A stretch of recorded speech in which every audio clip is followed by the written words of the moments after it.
ചെത്തി ഫിഷിംഗ് ഹാർബറിന് സമീപം ദൂരത്തും ചാരത്തുമായി ഈ ശബ്ദപരിധിക്കുള്ളിൽ ഞങ്ങളെ ശ്രമിച്ചുകൊണ്ടിരിക്കുന്ന എല്ലാ മാന്യ ശ്രോതാക്കൾക്കും കർത്താവായ യേശുക്രിസ്തുവിന്റെ സമാധാനം. പ്രിയപ്പെട്ട സഹോദരി സഹോദരന്മാരെ, കാലം തികഞ്ഞു, ദൈവരാജ്യം സമീപിച്ചിരിക്കുന്നു. മാനസാന്തരപ്പെട്ട് സുവിശേഷത്തിൽ വിശ്വസിപ്പിൻ. എന്താണ് പ്രിയപ്പെട്ടവരെ, കർത്താവായ യേശുക്രിസ്തു 2000 വർഷങ്ങൾക്ക് മുമ്പ് ജനത്തോട് സംസാരിച്ച ഒരു വിഷയമാണ് ഞാൻ പറഞ്ഞുകൊണ്ടിരിക്കുന്നത്. കാലം തികഞ്ഞു. എന്താണ് കാലം തികഞ്ഞു എന്ന് പറയാനുള്ള കാരണം? ഈ ലോകത്തിൻ്റെതായ രൂപങ്ങൾ മാറിക്കൊണ്ടിരിക്കുകയാണ്. ലോക സംഭവങ്ങളെല്ലാം വിളിച്ചു പറയുന്നു. എല്ലാ രാജ്യങ്ങളിലും യുദ്ധങ്ങൾ നടന്നുകൊണ്ടിരിക്കുന്നു, യുദ്ധശ്രുതികൾ കേട്ടുകൊണ്ടിരിക്കുന്നു. അവിടെ ക്ഷാമങ്ങൾ, ഭൂകമ്പങ്ങൾ, മഹാമാരികൾ സംഭവിച്ചുകൊണ്ടിരിക്കുകയാണ്. എവിടെയും ജനങ്ങൾ ഭൂമിയിൽ നിന്ന് മാറ്റപ്പെട്ടുകൊണ്ടിരിക്കുന്നു. നൂറുകണക്കിന് ജനങ്ങളാണ് ഓരോ സംഭവത്തിന്റെ പിന്നിലും ഈ ഭൂമിയിൽ നിന്ന് മാറ്റപ്പെട്ടുകൊണ്ടിരിക്കുന്നത്. അത് പല വിധമായ വിഷയങ്ങളിൽ കൂടിയാണ് ജനങ്ങൾ മരിച്ചുകൊണ്ടിരിക്കുന്നത്. പല രീതി എന്ന് പറയുന്നാൽ മനുഷ്യന്റെ അന്ധവിശ്വാസങ്ങളിൽ കൂടിയും അതുപോലെ തന്നെ ആചാര അനുഷ്ഠാനങ്ങളിൽ കൂടിയും അനേകർ ഇന്ന് ഭൂമിയിൽ നശിച്ചുകൊണ്ടിരിക്കുകയാണ്. ഇത് നമ്മൾ ചെയ്യുന്ന ഈ ഭക്തി നിർഭരമായ കാര്യങ്ങൾ ആകാശവും ഭൂമിയും സൃഷ്ടിച്ചിരിക്കുന്ന ദൈവത്തിന് പ്രസാദമാണോ ഇല്ലയോ എന്ന് നമ്മൾ ആരും ചിന്തിക്കുന്നില്ല. ആരെങ്കിലുമൊക്കെ കാണിച്ചു തന്ന ആ ആചാര അനുഷ്ഠാനങ്ങൾ തന്നെയാണ് ഇന്നും നടത്തിക്കൊണ്ട് മുന്നോട്ട് പോയിക്കൊണ്ടിരിക്കുന്നത്. എന്നാൽ പ്രിയപ്പെട്ട സഹോദരി സഹോദരന്മാരെ,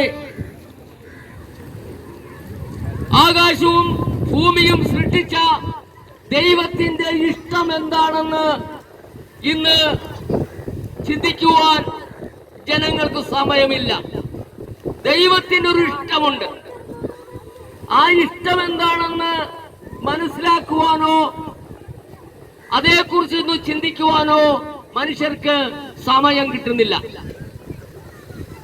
പണ്ടാരൊക്കെയൊക്കെ കാണിച്ചു തന്ന ആ ഒരു ആചാരാനുഷ്ഠാനങ്ങളിൽ കൂടി പോയിക്കൊണ്ടിരിക്കുകയാണ്. എന്നാൽ പ്രിയപ്പെട്ട സഹോദരി സഹോദരന്മാരെ, ഈ ലോകത്തിലുള്ള മനുഷ്യരുടെ പാപത്തിന് പരിഹാരമായി തീർന്ന യേശുക്രിസ്തു തന്റെ ശിഷ്യന്മാരെ തിരഞ്ഞെടുത്തിട്ട് ആ ശിഷ്യന്മാരോട് പറഞ്ഞത്, നിങ്ങൾ ഭൂലോകത്തിലൊക്കെയും പോയി എല്ലാ സൃഷ്ടികളോടും സുവിശേഷം പ്രസംഗിക്കുകയും വിശ്വസിക്കുന്നവരെ പിതാവിന്റെയും പുത്രന്റെയും പരിശുദ്ധാത്മാവിന്റെ നാമത്തിൽ സ്നാനം കഴിപ്പിക്കാൻ പറഞ്ഞിരിക്കുന്നു. പ്രിയപ്പെട്ടവരെ, ഇന്നും ലോകത്തിന്റെ നാനാ ഭാഗങ്ങളിലും ഈ സത്യം ഇന്ന് വെളിപ്പെടുത്തിക്കൊണ്ടിരിക്കുകയാണ്. അനേകർ ഈ സത്യം മനസ്സിലാക്കി അതനുസരിച്ചുകൊണ്ടിരിക്കുകയാണ്. എന്നാൽ പ്രിയപ്പെട്ടവരെ, നമ്മുടെ രക്ഷകനായ യേശുക്രിസ്തു വീണ്ടും വന്ന് ഈ ഭൂമിയിലുള്ള തന്റെ വിശുദ്ധന്മാരെ ചേർക്കുവാൻ വരുവാനുള്ള സമയങ്ങൾ അടുത്തുകൊണ്ടിരിക്കുന്നു. അതിന്റെ ഓരോ ലക്ഷ്യങ്ങളും ആകാശത്തിലും ഭൂമിയിലും വെളിപ്പെടുത്തിക്കൊണ്ടിരിക്കുകയാണ്. അതിന്റെ ലക്ഷണങ്ങൾ ആകാശത്തിലും കാണുന്നുണ്ട്, ഭൂമിയിലും കാണുന്നുണ്ട്. പ്രിയപ്പെട്ടവരെ, അത് നമ്മൾ മനസ്സിലാക്കണം. കാരണം ഈ ഭൂമിയിൽ ജീവിക്കുന്ന ഏതൊരു വ്യക്തിക്കും മരണശേഷം ഒരു ന്യായവിധിയുണ്ട്. ആ ന്യായവിധിയെ കുറിച്ച് ആരും മനസ്സിലാക്കുന്നില്ല. വിശുദ്ധ ബൈബിളിൽ അനേക പ്രാവശ്യങ്ങൾ എഴുതി വച്ചിട്ടുണ്ട്. മനുഷ്യർക്കുള്ളൊരു ന്യായവിധി. അതൊരു മനുഷ്യൻ ജനിച്ചാൽ മരിക്കുന്നത് വരെയും ആ മനുഷ്യർക്ക് ആർക്കും ന്യായവിധിയില്ല. മരണശേഷമാണ് ഒരു ന്യായവിധിയുള്ളത്. യോഹന്നാന്റെ സുവിശേഷം 3-ാം അധ്യായം അതിന്റെ 16-ാമത്തെ വാക്യം മുതൽ വായിക്കുമ്പോൾ അവിടെ വ്യക്തമായിട്ട് വെളിപ്പെടുകയാണ്. തന്റെ ഏകജാതനായ പുത്രനിൽ വിശ്വസിക്കുന്ന ഏവനും നശിച്ചു പോകാതെ നിത്യജീവൻ പ്രാപിക്കേണ്ടതിന് ദൈവം അവനെ നൽകുവാൻ തക്കവണ്ണം ലോകത്തെ സ്നേഹിച്ചു. പാപികളായ മനുഷ്യരെ നിത്യതയിൽ പ്രവേശിപ്പിക്കുവാൻ മറ്റൊരു മാർഗവുമില്ല. മനുഷ്യന്റെ പാപത്തിന് പരിഹാരം ഈ ഭൂമിയിൽ വേറെ ഒന്നുമില്ല. സകല മനുഷ്യരുടെയും പാപത്തിന് പരിഹാരമായി തീർന്നത് യേശുക്രിസ്തുവാണ്.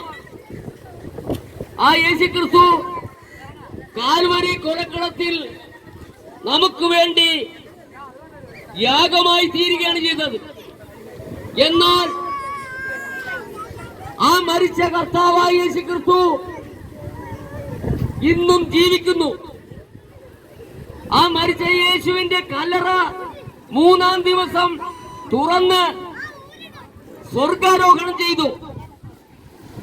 ഇന്നും ഭൂമിയിലുള്ള മനുഷ്യരെ രക്ഷിക്കുവാൻ പിതാവിന്റെ വലത്തുഭാഗത്തിരുന്നു കൊണ്ട് ഈ ഭൂമിയിലുള്ള സകല മനുഷ്യർക്കും വേണ്ടി പ്രാർത്ഥന കഴിച്ചുകൊണ്ടിരിക്കുകയാണ്. അതുകൊണ്ടാണ് ഇന്നും ഈ ചെത്തി കടപ്പുറത്ത് യേശുക്രിസ്തുവിന്റെ വചനം ഇവിടെ സംസാരിക്കുവാൻ ദൈവം ഞങ്ങളെ ഇവിടെ അയച്ചത്. കാരണം ഒരു മനുഷ്യൻ പോലും നശിച്ചു പോകരുത് എന്നാണ് ദൈവം ആഗ്രഹിക്കുന്നത്. അതുകൊണ്ട് പ്രിയപ്പെട്ട സഹോദരി സഹോദരന്മാരെ, നമ്മളിപ്പോൾ ഈ ഭൂമിയിലായിരിക്കുമ്പോൾ നമുക്ക് പലവിധമായ പ്രശ്നങ്ങളും പ്രതിസന്ധികളും ഒക്കെ ഉണ്ട്. അതെല്ലാം ദൈവത്തിനറിയാം. എന്നാൽ എന്റെ പ്രിയപ്പെട്ട സഹോദരി സഹോദരന്മാരെ, ഈ തിരക്കിനിടയിലും നാം അല്പനിമിഷം ദൈവത്തിന്റെ ഇഷ്ടം എന്താണെന്ന് നാം ഒന്ന് മനസ്സിലാക്കേണ്ടതാണ്. ഇന്ന് ഭൂമിയിൽ അനേക മനുഷ്യർ, നമ്മളെപ്പോലുള്ള അനേക മനുഷ്യർ ക്യാൻസർ രോഗമായിട്ടും മാരക രോഗങ്ങളായിട്ടും അതുപോലെ തന്നെ ഒത്തിരി രോഗങ്ങൾ മൂലം മനുഷ്യൻ ആകെ പ്രയാസത്തിലും ദുഃഖത്തിലുമായിരിക്കൊണ്ടിരിക്കുന്നു. അപ്പോഴും അവരുടെ ഇടയിലും നമ്മളെ ദൈവം നടത്തുന്ന ഓരോ വിധങ്ങളെയും നാം ഓർക്കുമ്പോൾ നമുക്ക് ദൈവത്തെ മഹത്വപ്പെടുത്തുവാനും ദൈവത്തോട് നന്ദി പറയുവാനും നാം കടപ്പെട്ടവരാണ്. അതുകൊണ്ട് ആ ദൈവത്തിന് മഹത്വമായി തീരണമെങ്കിൽ നമ്മുടെ ആചാരങ്ങളോ അനുഷ്ഠാനങ്ങളോ അല്ല, സ്വർഗീയ പിതാവിന്റെ ഇഷ്ടം എന്താണെന്ന് ഈ ഭൂമിയിൽ വന്ന് ദൈവത്തിന്റെ പുത്രനായ ക്രിസ്തു ലോകത്തോട് പറഞ്ഞിട്ടുണ്ട്. ആ പറഞ്ഞ വിഷയങ്ങളെല്ലാം ഇന്ന് വിശുദ്ധ ബൈബിളിൽ വള്ളി പുള്ളി മാറാതെ വ്യക്തമായി എഴുതി വെച്ചിട്ടുണ്ട്. ആ വിശുദ്ധ ബൈബിളിന്റെ യഥാർത്ഥ രൂപരേഖയാണ് ഇന്ന് ലോകത്തിന്റെ നാനാഭാഗങ്ങളും പ്രസംഗിച്ചുകൊണ്ടിരിക്കുന്നത്. അതുകൊണ്ട് ഇത് ഒരു മതത്തിന്റെ ഉപദേശമാണെന്നോ അല്ലെങ്കിൽ പെന്തക്കോസ്തിന്റെ ആചാരമാണെന്നോ വിചാരിക്കാതെ ഇത് ദൈവത്തിന്റെ ഇഷ്ടമാണെന്നുള്ളത് വിശുദ്ധ ബൈബിളിൽ വ്യക്തമായി നമുക്ക് രേഖപ്പെടുത്തി ദൈവം മനുഷ്യരിൽ കൂടെ നമുക്ക് തന്നിരിക്കുമ്പോൾ നാം ആ ദൈവത്തിന്റെ പദ്ധതി തള്ളിക്കളഞ്ഞുകൊണ്ട് ലോക ആചാരങ്ങൾക്കും അനുഷ്ഠാനങ്ങൾക്കും വിധേയപ്പെട്ടുകൊണ്ട് മുന്നോട്ട് പോയാൽ, പ്രിയപ്പെട്ടവരെ, നാം ഒരു ന്യായവിധിയിലാണ് ചെന്ന് അകപ്പെടുന്നത്. ന്യായവിധി എന്താണ്? വെളിച്ചം ലോകത്തിൽ വന്നിട്ടും മനുഷ്യരുടെ പ്രവൃത്തി ദോഷമുള്ളതാകയാൽ വെളിച്ചത്തെ പകയ്ക്കുന്നു, ഇരുളിനെ സ്നേഹിക്കുന്നു. ഇന്ന് നാം ഒന്ന് ചിന്തിക്കുക. ഇന്ന് മദ്യപാനത്തിന്റെ ആസക്തിയിൽ അനേക ജനങ്ങൾ നശിച്ചുകൊണ്ടിരിക്കുന്നു. അതുപോലെ തന്നെ യുവതലമുറകൾ ഇന്ന് മദ്യപാനത്തിലും അതുപോലെ തന്നെ മയക്കുമരുന്നിലും മറ്റ് നശിപ്പിക്കുന്ന ഓരോ വസ്തുക്കളും ഉപയോഗിച്ചുകൊണ്ട് അവരുടെ ജീവിതം മുഴുവനും തകർന്നുകൊണ്ടിരിക്കുകയാണ്. എവിടെ നോക്കിയാലും സമാധാനം കിട്ടുന്നില്ല. ഇന്നത്തെ തലമുറകളെ ഓർത്ത് മാതാപിതാക്കന്മാർ കരഞ്ഞുകൊണ്ടിരിക്കുകയാണ്. ഇതിനൊക്കെയുള്ള കാരണങ്ങൾ എന്താണ് നാം ഒന്ന് മനസ്സിലാക്കുക. ദൈവത്തിന്റെ വചനം നമ്മുടെ ഓരോ വീടുകളിലും വെളിപ്പെടുത്തി കൊടുക്കേണ്ടതാണ്. ദൈവവചനം കേട്ട് വിശ്വസിക്കുന്നവർക്ക് അതിന്റെ മാന്യതയുണ്ട്. കാരണം ദൈവത്തിന്റെ വചനം നാം അനുസരിക്കുന്നതിലും ദൈവത്തെ പ്രസാദിപ്പിക്കുന്നതിലും നമുക്ക് ഒരു നഷ്ടവുമില്ല. നമ്മൾ കഷ്ടപ്പെട്ടുണ്ടാക്കുന്ന പണം കൊണ്ടുപോയി ദൈവത്തിന് കൊടുക്കുവാൻ ദൈവം പറയുന്നില്ല. പണമല്ല ദൈവത്തിന് ആവശ്യം, നമ്മുടെ മനസ്സാണ് ദൈവത്തിന് ആവശ്യം. അതുകൊണ്ട് ഭൂലോകത്തിലൊക്കെയും ഈ സത്യസുവിശേഷം പ്രസംഗിച്ചുകൊണ്ടിരിക്കുമ്പോൾ അത് കേൾക്കുവാനോ അതൊന്ന് ഗ്രഹിക്കുവാനോ അതെന്താണ്, ഇത് സത്യമാണോ അതോ സത്യത്തിന് വിരുദ്ധമായ കാര്യങ്ങളാണോ ഇവിടെ പറയുന്നത് എന്ന് നമ്മൾ ഒന്ന് ചിന്തിക്കുകയും അതൊന്ന് മനസ്സിലാക്കുകയും ചെയ്യേണ്ടത് ആവശ്യമാണ്. കാരണം 2000 വർഷങ്ങൾക്ക് മുമ്പ് ദൈവത്തിന്റെ പുത്രനായ ക്രിസ്തു ലോകത്തോട് വെളിപ്പെടുത്തി, കാലം തികഞ്ഞു, ദൈവരാജ്യം സമീപിച്ചിരിക്കുന്നു, മാനസാന്തരപ്പെട്ട് സുവിശേഷത്തിൽ വിശ്വസിപ്പിൻ. പ്രിയപ്പെട്ട സഹോദരന്മാരെ, നമുക്കൊരു മാനസാന്തരം ആവശ്യമാണ്. മാനസാന്തരമില്ലാതെ നാം ഈ പോക്ക് പോയാൽ എവിടം വരെ ചെന്ന് അവസാനിക്കും? ദൈവത്തിന് വിരുദ്ധമായ പ്രവൃത്തികൾ ചെയ്ത് നമ്മുടെ ഇഷ്ടത്തിന് പോയാൽ ദൈവം ഇപ്പോൾ ആരെയും ന്യായം വിധിക്കുന്നില്ല. എന്നാൽ മരണശേഷം ഒരു ന്യായവിധിയുണ്ട്. ആ ന്യായവിധി വ്യക്തമായി വെളിപ്പെടുത്തുന്നത് ഇങ്ങനെയാണ്: അവിടെ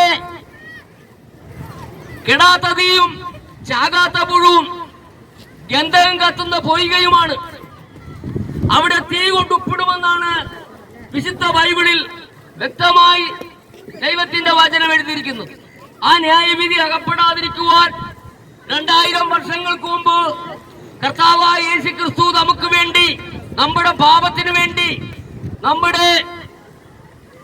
നമ്മൾ ചെയ്തു കൂട്ടിയ എല്ലാ കൃത്യത്തിനും വേണ്ടി കാൽവരി കൊലക്കളത്തിൽ നമുക്ക് വേണ്ടി യാഗമായി തീർന്നു. ആ യേശുവിന്റെ രക്തം സകല പാപവും പോക്കി നമ്മെ ശുദ്ധീകരിക്കുകയാണ്. അതുകൊണ്ട് പ്രിയപ്പെട്ടവരെ, നാം ഒന്ന് വിശ്വസിക്കേണ്ടത് ആവശ്യമാണ്. കർത്താവ് നമുക്ക് വേണ്ടി അനുഭവിച്ച കഷ്ടങ്ങൾ നാം ഒന്ന് മനസ്സിലാക്കുമ്പോൾ, യേശുവിനെ 5 കോടതികളിൽ മാറി മാറി വിസ്തരിച്ചു. റോമൻ ഗവർണർ വ്യക്തമായി പറഞ്ഞു, ഈ നീതിമാന്റെ രക്തത്തിൽ എനിക്ക് പങ്കില്ല, കാരണം ഒരു കുറ്റവും കാണുന്നില്ല. എന്നാൽ യഹൂദന്മാർ ഇവനെ ക്രൂശിക്കുക എന്ന് ആർത്തു വിളിച്ചു പറയുമ്പോൾ പീലാത്തോസിന് അവിടെ ഒന്നും ചെയ്യുവാൻ കഴിയില്ലാതെ നിസ്സഹായനായി നിൽക്കുവാനേ കഴിഞ്ഞുള്ളൂ. അങ്ങനെ പ്രിയപ്പെട്ടവരെ, 2000 വർഷങ്ങൾക്ക് മുമ്പ് നമുക്ക് വേണ്ടി, നമ്മുടെ പാപത്തിന് വേണ്ടി കർത്താവായ യേശു ക്രിസ്തു കാൽവരി കൊലക്കളത്തിൽ യാഗമായി തീർന്നെങ്കിൽ നമ്മുടെ രക്ഷയ്ക്ക് വേണ്ടിയാണ്.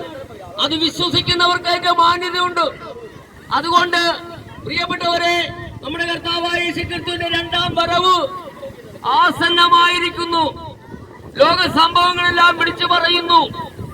അതുകൊണ്ട് കർത്താവിന്റെ വരവിൽ പോകുവാൻ നാം ഒരുങ്ങിക്കൊള്ളുക. സുവിശേഷത്തിൽ വിശ്വസിക്കുക. സുവിശേഷത്തിൽ വിശ്വസിച്ച് ദൈവത്തിന്റെ ഇഷ്ടപ്രകാരം ജീവിച്ചാൽ നമുക്ക് ന്യായവിധിയിൽ പോകേണ്ടി വരില്ല. നമുക്ക് നിത്യതയിൽ പ്രവേശിപ്പിക്കുവാൻ ദൈവം നമ്മളെ സഹായിക്കും. അതിനായിട്ട് ഒരുങ്ങുക. കർത്താവിന്റെ വരവ് ആസന്നമായിരിക്കുന്നത് കൊണ്ട് എത്രയും വേഗത്തിൽ സുവിശേഷത്തിൽ വിശ്വസിച്ച് രക്ഷ പ്രാപിക്കുക എന്ന് പറഞ്ഞുകൊണ്ട് ഞാൻ എന്റെ വാക്കുകൾ ചുരുക്കുകയാണ്. അല്പസമയം ഈ ശബ്ദപരിധിക്കുൾ ഞങ്ങളെ ശ്രമിച്ചുകൊണ്ടിരുന്ന എല്ലാ മാന്യ ശ്രോതാക്കൾക്കും കർത്താവായ യേശുക്രിസ്തുവിന്റെ നാമത്തിൽ ഒരിക്കൽ കൂടി വന്ദനം പറഞ്ഞുകൊണ്ട് ദൈവം നിങ്ങളെ ധാരാളമായി അനുഗ്രഹിക്കട്ടെ എന്ന് പറഞ്ഞുകൊണ്ട് നിർത്തുകയാണ്. ദൈവത്തിന് സ്തോത്രം.